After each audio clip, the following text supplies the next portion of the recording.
President Joe Biden offers his condolences following the death of Pope Benedict. He made an unannounced visit to the Holy See's embassy in Washington, D.C. White House Correspondent Owen Jensen reports. Owen? President Joe Biden told me earlier this week that he admired Pope Benedict and appreciated their earlier conversation about theology. The nation's second Catholic president also admitted Benedict's views were more conservative than his. President Joe Biden pays a visit to the Apostolic Nunciature of the Holy See to sign the condolence book for Pope Emeritus Benedict XVI.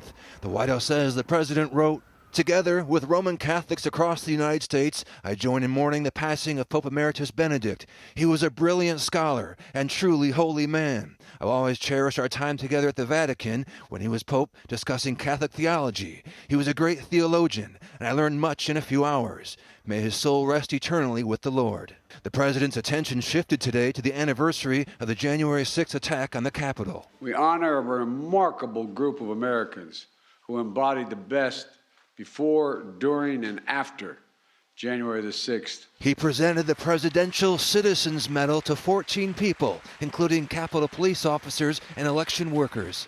And history will remember your names. They'll remember your courage. They'll remember your bravery. Next week, the president heads to the southern border, followed by meetings in Mexico with that country's president and Canada's prime minister.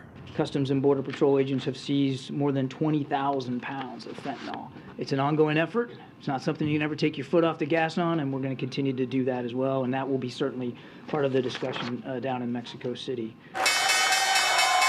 The president is also celebrating the latest jobs numbers. He says, "Today's report is great news for our economy and more evidence that my economic plan is working. The unemployment rate is the lowest in 50 years. But critics still blast the president for high inflation. The Conservative Heritage Foundation earlier tweeted the Biden administration's claims to be winning against inflation fly in the face of their own data.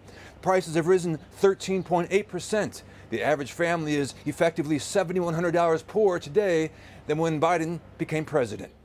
At the White House, Owen Jensen, EWTN News Nightly.